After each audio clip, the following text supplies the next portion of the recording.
Okay, seem to be spending a lot of time working on this snowblower lately, but got a couple things to address here. The first thing is the chute. I was using it today. We had a little bit of a snowfall, and you can see here that plastic is broken, and I need to come up with something to rig this back up on this bolt. So that'll be the first thing. And then the second thing that needs to be done is even after replacing the friction wheel and all the belts, this thing is still slipping. The drive wheels are still slipping.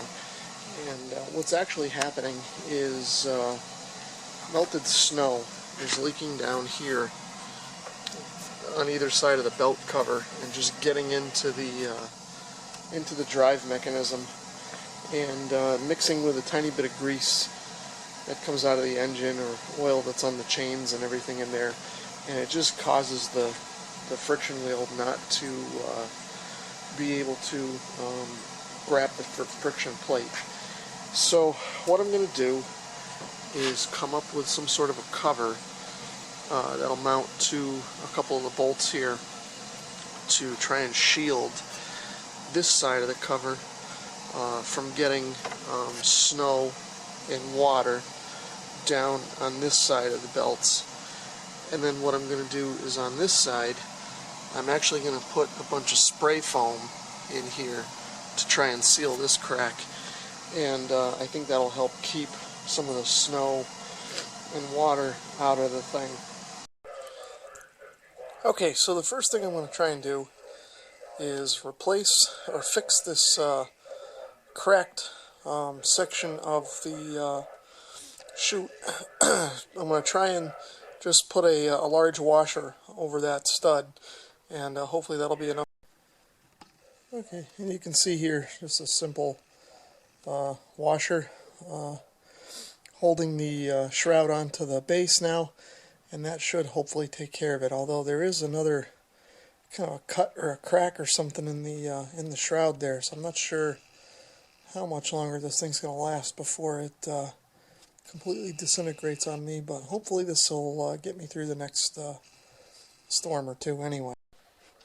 Okay, the next item to try and take care of is I'm going to put some spray foam in between the plastic belt housing and the auger body there to try and help prevent some snow melt from getting in between those two and leaking down into the drive mechanism. Probably not the best solution, but with the available materials and the fact that there's going to be a storm tomorrow, I think it's my best shot for now, and hopefully it won't do any permanent damage to the machine if I have to reverse. Okay, so here's the stuff that I'm going to use. I've had it hanging around here for quite a while, but it should still be good. So the instructions say to shake it up vigorously for a while, and which I've done, and now I'm going to attempt to put some of this on the machine. And the trick with this stuff is that a little bit goes a long way.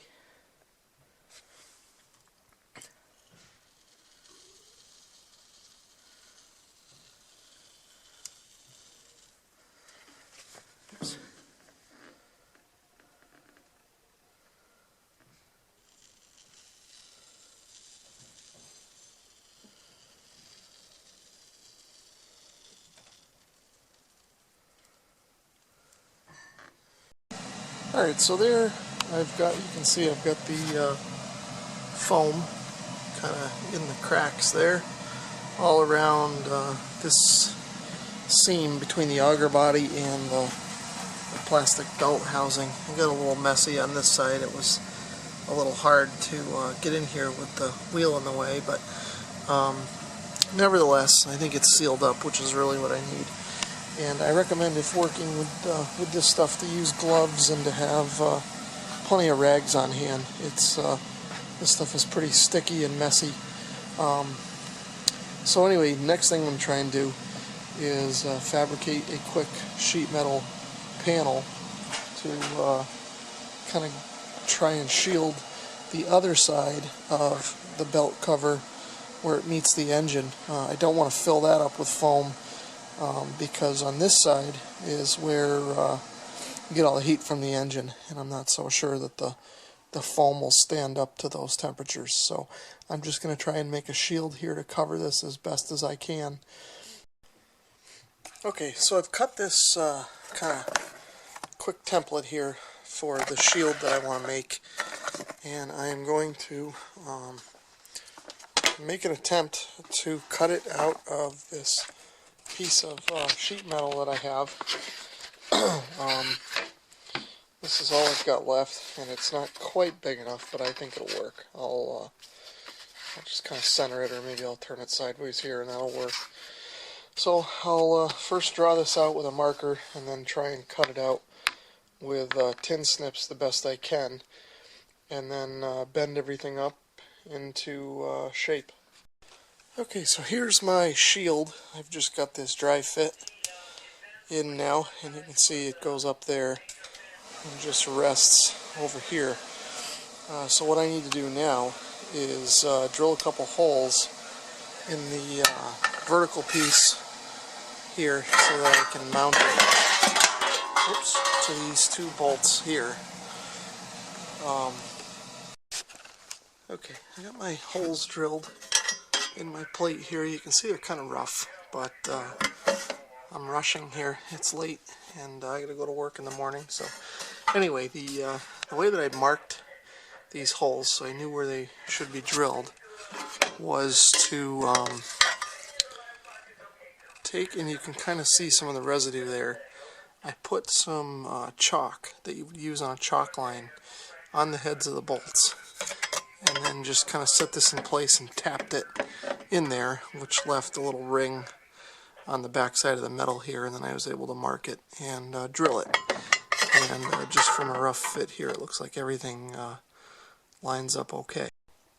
Okay, so here's the new shield all bolted in place, you can see, and it's not the most perfect fit here. I'm not going to win any awards for metal fabrication, that's for sure, but hopefully it'll be functional for me and will serve a purpose. It'll flap around and probably make a little bit of noise as the thing runs, but as long as it keeps some of the snow and ice from getting down behind the belts there, that's really all I care about.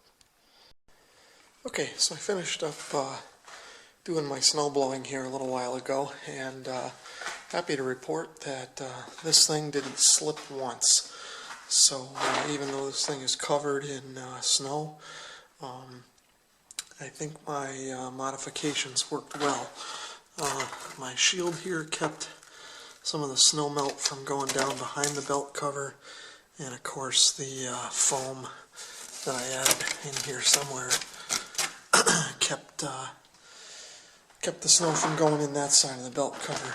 The only problem I had was that my washer fix to the chute here didn't really hold up, so I'm going to have to rethink that. But the main problem of the slipping drive wheels seems to have been corrected.